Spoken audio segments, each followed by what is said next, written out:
निम्न द्विघात बहुपद के शून्य ज्ञात कीजिए। ठीक है, इसका शून्य ज्ञात करने बोला है। फिर क्या बोला है, और शून्यकों तथा गुणांकों के बीच के संबंध की सत्यता की जांच करें, और जांच भी करने बोला है। तो यहाँ दो काम बोला है, पहला तो इसका शून्य ज्ञात करना और दूसरा क्या करना है, इसका जांच करना। ठीक है, इसके शून्यकों की सत्यता की जांच करना कि जो शून्य आए हैं वो सही है या गलत। ठीक है, तो सबसे पहले इसका शून्य ज्ञात करते हैं। देखो कैसे ज्ञात करते हैं, जब भी बापू शून्य ज्ञात करने के लिए बोले तो समझ जाना कि इसका क्या करना पड़ेगा, गुणनखंड करना पड़ेगा, क्योंकि एक्स स्क्वायर है ना, तो गुणनखंड करना ही पड़ेगा।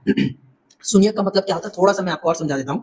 जैसे अगर मैं यहाँ x प्लस 5 लिखूं, तो अब जरा बताओ कि x का मान कितना हम रख दें कि टोटल 0 हो जाए। तो आप कहोगे सर अगर x की जगह आप 5 रख दोगे ना, -5, तो पहले से था +5 और आपने x की जगह रख दिया -5, तो कितना हो जाएगा 0। तो हम भी कह सकते हैं कि x बराबर जो होगा -5 होगा, और यही इसका क्या है, शून्य। ये तो आसान था निकालना, लेकिन यहाँ तो स्क्वायर में दे दिया है, तो स्क्वायर वाला कैसे निकालेंगे, तो इसके लिए हमें गुणनखंड करना पड़ेगा। ठीक है, तो हम सबसे पहले लिखेंगे शून्यक के लिए, क्योंकि मुझे शून्यक निकालना है, तो लिखेंगे शून्यक के लिए, शून्य के लिए। तो क्या करोगे, हम करेंगे x स्क्वायर -2x और -8 कर देंगे, अब बराबर क्या कर देंगे 0, क्योंकि हमको शून्यक निकालना है। अब लगाएंगे इम्प्लाई जेड। अब क्योंकि मुझे शून्यक निकालना है तो इसका गुणनखंड करना पड़ेगा। तो आपके क्लास में जरूर बताया होगा, नहीं बताया तो यहाँ आप सीख लो। यदि मुझे x स्क्वायर -2x और -8 का गुणनखंड करना हो, तो हम इस 8 को पकड़ लेंगे। ठीक है, इस -8 को पकड़ना, कितना, -8 को। अब इस -8 को हम ध्यान रखेंगे कि कौन से पहाड़ा में आता है। तो कहोगे सर 2 का पहाड़ा में आता है, 2 दूनी 4, कितना आ जाएगा, 2 चौके 4 दूनी 8 हो गया सर, यहाँ 8 आ गया। और कौन पहाड़ा में आता है, तो कहोगे सर 8 एकम 8, ये भी तो आता है। और कोई पहाड़ा में आता है कि जरा सोचो तो कहोगे सर चरका पहाड़ा में आता है। तो चरका पहाड़ा में अगर आप लिखोगे 4 गुने 2, तो ले देकर बात यही है, सेम। ठीक है, तो हम एक ही चीज बार बार नहीं लिखेंगे।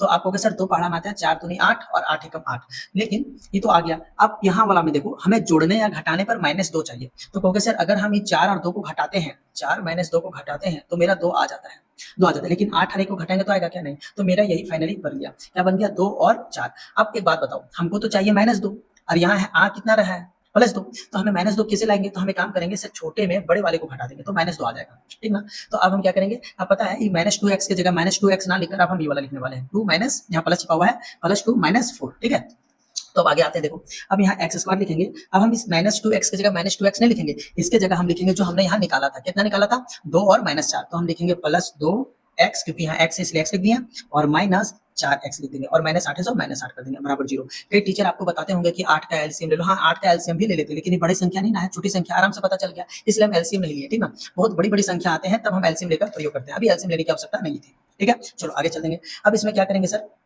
अपना यहाँ 2 का जोड़ा लगाएंगे, ये 2 का जोड़ा और ये 2 का जोड़ा, और इसमें हम कॉमन देखेंगे। कॉमन कहने का मतलब ये हो गया कि हम दोनों के पास क्या क्या अवेलेबल है। तो कहोगे सर इसके पास x 2 है और इसके पास एगो x है, तो क्यों ना हम एगो x मांग लें, तो दोनों दे देगा कि नहीं दे देगा। अगर दोनों को 2 x मांगते तो ये तो दे देता, लेकिन ये बेचारा दे पाता क्या, इसके पास तो एक ही x था। तो ऐसा चीज मांगो दोनों से कि दोनों दे दे। ठीक ना, तो आप कहोगे सर x मांग लेते हैं, तो इसके पास 2 x था, तो एक x ले लिए तो सिर्फ बचेगा एगो x। ठीक है, फिर आया आपका प्लस, अब 2x है सर, x तो हम ले चुके हैं, तो इसके पास सिर्फ क्या बचेगा, 2। कितना बचा, 2। आप कहोगे सर माइनस, देखो यहाँ अगर माइनस हो तो माइनस ले लेना अकेला। ठीक है, माइनस है तो माइनस कॉमन ले लिया। अब बताओ 4 और 8, तो बताए दोनों के पास क्या, इसके पास यहाँ 4 है, तो कहोगे सर बिल्कुल 2 गुने 4 होगा, 2 गुने 4 हो जाएगा। तो यहाँ 4 है और यहाँ भी 4 है। अपने मन की आंखों से देखना, सर 8 तो है, लेकिन अगर आप मन की आंखों से देखोगे तो 2 गुने 4 नजर आएगा। तो सर 4 यहाँ भी है, 4 यहाँ भी, तो आप 4 ले लेना। अब बचा कितना सर, 4 हम ले लिए, यहाँ बचा सिर्फ x।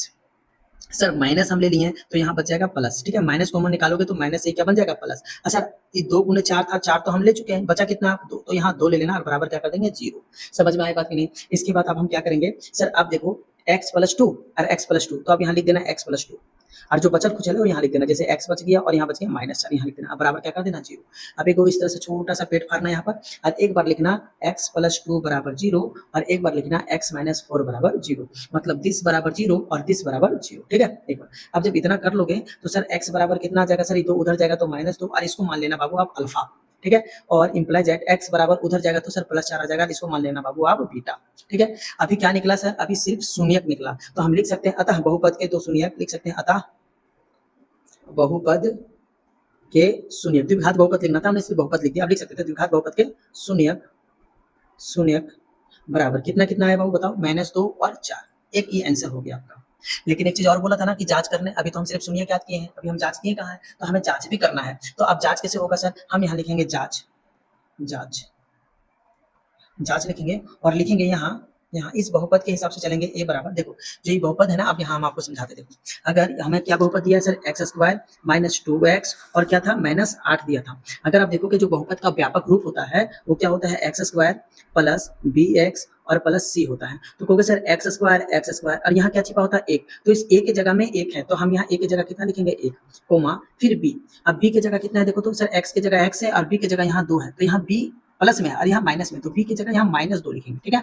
और सी की जगह इसी तरह से अगर आप देखोगे तो सी की जगह मेरा क्या है -8, तो सी की जगह हम यहाँ लिखेंगे -8, ठीक है। यहाँ तक हो गया। अब हमें जांच करना है ना इस शून्यकों के बीच के संबंध ज्ञात करें। अब यहाँ लिखा हुआ है कि देखो शून्यकों तथा गुणांकों के बीच के संबंध की सत्यता की जांच करें। अब हम जांच करेंगे, लिखेंगे चूंकि कर कि शून्यकों का योग, शून्यकों का योग का मतलब होता है प्लस, यानी अल्फा प्लस बीटा। इसका फॉर्मूला आपने याद किया होगा -b/a। तो आप कहोगे सर अल्फा प्लस बीटा, यानी अल्फा मेरा कितना है, अल्फा प्लस बीटा कितना है सर, अल्फा मेरा -2 है, तो हम यहाँ -2 लिखेंगे प्लस, और बीटा कितना है सर, बीटा की जगह हमने 4 माना है तो यहाँ लिखेंगे 4, ठीक है, और बराबर सर -b, तो -b की जगह यहाँ लिखेंगे माइनस, देखो ये माइनस ही क्वेश्चन का है, और b की जगह लिखेंगे -2, फिर से -2, ठीक है, और बटे, और a की जगह कितना है बाबू 1, तो 1 लिखेंगे। फिर इंप्लाइज ऐड करेंगे, आपको सर 4 में 2 घट जाएगा क्योंकि माइनस और प्लस घट जाता है, तो 4 में 2 घटेगा तो सर 2 आएगा, और माइनस माइनस प्लस हो जाएगा और आ जाएगा 2, और नीचे एक लिखते नहीं है, तो देखो तो दोनों बराबर आ गया कि नहीं आ गया। तो जो हमने दोनों बराबर ला दिया, इसका मतलब हम जो शून्यक निकाले हैं वो बिल्कुल सही है।